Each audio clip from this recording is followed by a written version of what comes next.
Dans cette dernière vidéo, pour la série Comment créer un héros de shonen, nous allons revoir des techniques déjà vues dans d'autres vidéos avant. Mais comme c'est du dessin et que plus on s'entraîne mieux c'est, j'en remonte quelques-unes ici. On va commencer par noircir les cheveux. Dans la plupart des mangas, ils utilisent des trames pour faire ce type d'ombrage et éviter justement de tout faire à la main, mais pas lors de la création d'un personnage. Donc commencez par les bords, en les faisant toujours plus sombres que l'intérieur pour garder les contrastes. Vous pouvez faire tous les cheveux comme ceci, mais pour avoir un super rendu, vous pouvez utiliser la technique du mouchoir. Continuez à noircir comme ceci, puis étalez le crayon avec un mouchoir. Faites-le doucement pour être le plus précis possible. Ici, on lui noircit les cheveux, mais cela est un choix esthétique. Vous pouvez lui mettre les cheveux comme vous voulez. En noir et blanc, le choix est rapide, car il y a noir, gris et blanc, avec bien sûr quelques nuances. En couleur, le choix est plus important, surtout dans les mangas, où les cheveux peuvent vraiment être de toutes les couleurs.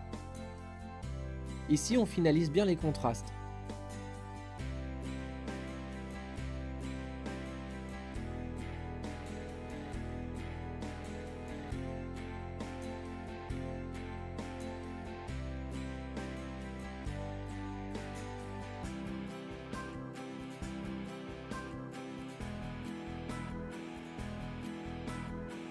Puis les sourcils, et sous le nez pour marquer l'ombre. Faites la même chose pour les habits. Comme le mouchoir est déjà imbibé de crayon à papier, vous n'êtes plus obligé de renoircir pour faire les contrastes. Utilisez le mouchoir comme un crayon, directement sur le papier.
Pour le pantalon, on va lui faire plus sombre.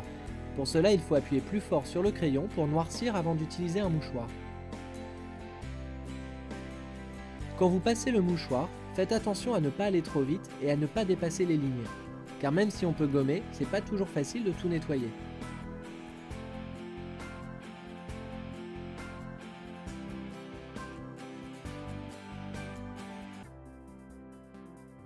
Maintenant, il faut noircir les plis des vêtements pour mieux les faire ressortir.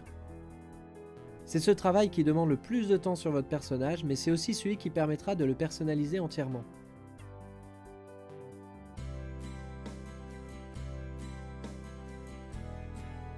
Chaque création de personnage, surtout s'il s'agit d'un personnage principal, est un travail difficile.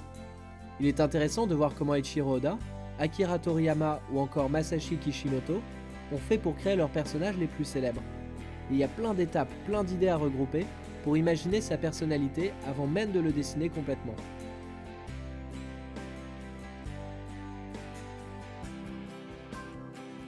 Il n'y a plus qu'à faire les quelques finitions pour finir le personnage.